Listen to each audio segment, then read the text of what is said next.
Bonjour à tous, je viens vous donner quelques petites nouvelles. Si vous me suivez sur les réseaux sociaux, il y aura certainement certaines informations que vous avez déjà vu passer. Et dans tous les cas, même si vous me suivez sur Facebook ou Instagram, j'ai une surprise. Alors je ne sais pas si elle portera ses fruits, mais je vais vous en parler d'ici quelques minutes.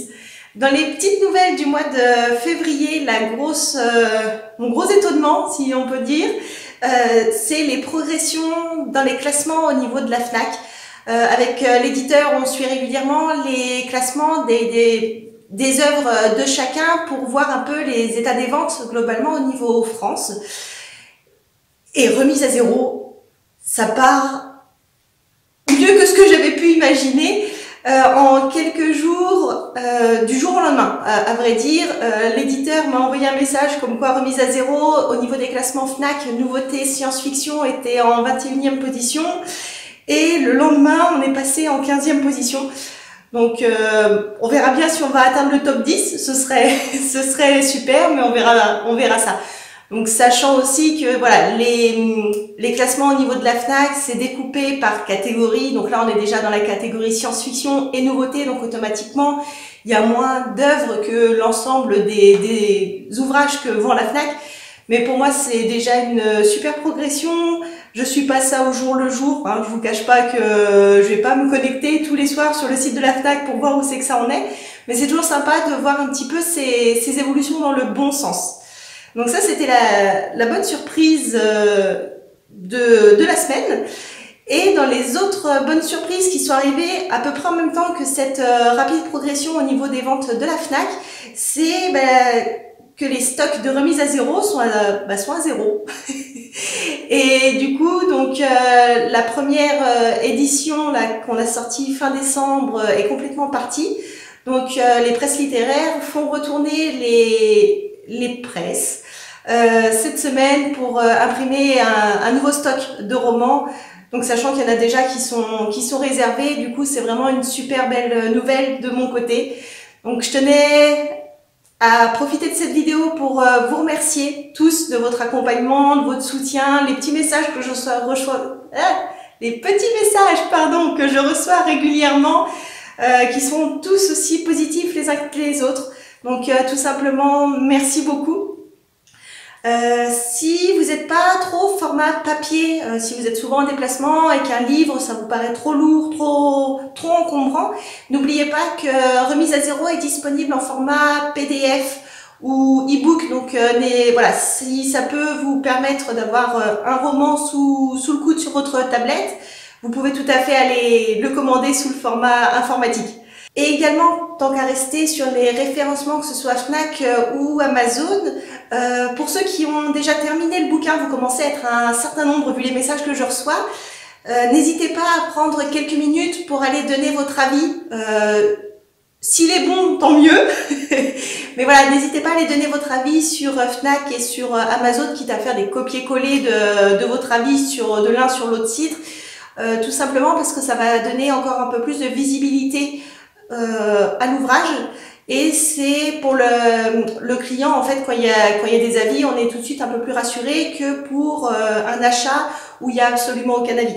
Donc si vous voulez me donner un petit coup de pouce, ce serait vraiment adorable. Voilà, le message il est passé, vous en faites ce que vous voulez, dans tous les cas je vous remercie. Ensuite, les autres choses desquelles je voulais parler, c'était... Vous l'avez peut-être vu du coup sur les réseaux sociaux, j'ai réalisé une interview avec l'ANA-ENSAIA. L'ANA-ENSAIA, c'est l'association des anciens élèves de l'ENSAIA, donc c'est l'école d'agronomie que j'ai faite à Nancy, il y a quelques années maintenant. Du coup, donc voilà, cette association m'a contacté pour une petite interview, je vous mettrai le lien de l'article dans la barre d'infos. J'ai vraiment pris un très très grand plaisir pour répondre à ces questions. C'était vraiment des questions qui changeaient de l'ordinaire, du classique. Pourquoi ce titre, par exemple, ou expliquez-nous votre parcours si vous avez à écrire ce livre. J'ai vraiment pris beaucoup de plaisir à répondre aux questions. Du coup, je vous invite à aller lire la petite interview qui a été écrite, rédigée par l'ANA-ENSAIA. Je la trouve vraiment sympa. Et enfin, donc je vous ai dit qu'il y avait différentes infos, certaines, donc toutes celles dont j'ai parlé là, le nouveau tirage, les positionnements sur la FNAC et L'interview, pardon, j'étais en train de remettre mes idées en place. Et l'interview avec la Saya, tout ça, vous l'avez vu sur les réseaux sociaux si vous m'y suivez. Et la grosse nouvelle, c'est que j'ai tenté ma chance. J'ai reçu, en fait, pour tout vous dire, il y a quelques semaines, je crois que c'était en janvier, un courrier de la mairie de Mandres-sur-Ver et des foyers ruraux qui organise un concours littéraire. Alors, Mandres-sur-Ver, c'est un village à 10 minutes à peu près d'où j'habite. Et ils organisent des concours littéraires qui récompensent soit des œuvres qui parlent des Vosges, parce que moi j'habite dans les Vosges, ou alors des auteurs vosgiens. Donc remise à zéro, ça se passe pas dans les Vosges, si vous l'avez lu. Par contre, étant donné que je suis vosgienne, du coup j'imagine que c'est pour ça que j'ai reçu cette invitation. Alors, je sais pas comment ils ont eu mes coordonnées, s'ils sont passés ou pas par l'éditeur. Toujours est-il que j'ai eu la surprise d'avoir ce petit carton d'invitation dans la boîte aux lettres. Donc ce concours, du coup, la date de dépôt, c'est pour le 15 mars. Donc je me suis dit qu'il y avait de toute façon rien à perdre. Depuis le temps que vous me suivez, je pense que vous avez un peu compris ma philosophie de vie, qui ne tente rien n'a rien. Et vu comme quoi il n'y a rien à perdre, autant se lancer à l'eau. Et c'était un peu la philosophie qui m'a poussée à déposer remise à zéro en proposition à un éditeur. Donc du coup, pour ce concours littéraire-là, j'ai déposé remise à zéro et on verra bien si le livre est sélectionné ou pas. Donc vous aurez la réponse. Alors je suis en train de lire le carton d'invitation. La remise des prix, ce sera le deuxième samedi de juin. Pardon, c'est le matin, je suis pas encore trop réveillée. Donc voilà, affaire à suivre pour le prix La Plume de Verre. Donc le Verre, c'est un petit ruisseau qui passe par chez nous en fait. Donc voilà, on verra bien le deuxième samedi de juin si remise à zéro est primé ou pas. S'il est primé, ça fera une belle mise en avant à nouveau différente de ce que j'ai pu faire jusqu'à présent.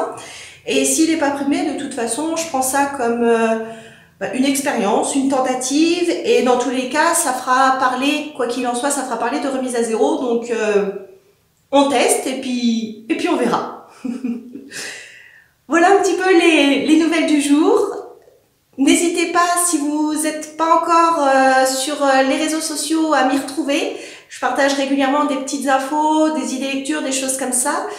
Et dans tous les cas, je vous dis à très bientôt. Et n'hésitez pas à parler autour de vous de remise à zéro. C'est ce qui fait vraiment avancer la progression en fait de l'œuvre. Parce que tout simplement, là en ce moment, je compte beaucoup sur le bouche à oreille, tout simplement parce que normalement une œuvre, pour qu'elle se lance correctement, l'idéal c'est de participer à des salons littéraires, à des séances de dédicaces, etc. Et vous voyez bien le contexte dans lequel on est en ce moment. On a sollicité avec l'éditeur et la chargée de com un certain nombre, soit de libraires indépendants, soit des supermarchés, soit des boutiques type Fnac ou Cultura. Mais le souci, c'est que avec le contexte Covid, le nombre de personnes limitées et tout ça, et du coup, on m'a dit oui, ce sera avec plaisir, mais pas tout de suite. Donc, c'est très compliqué de lancer une œuvre dans un contexte comme ça. Ce que me disait l'éditeur, c'est que l'année dernière, toutes les œuvres qui sont sorties là en 2020 ont vraiment patiné dans la choucroute parce qu'on ne peut pas faire de la communication et c'est encore ce qui porte le mieux en fait une œuvre. Donc voilà, n'hésitez pas à en parler autour de vous. Allez donner vos avis sur Fnac ou Amazon et pensez, si vous préférez les formats informatiques, que ça existe, que c'est possible. Voilà, je vous dis à très bientôt, portez-vous bien.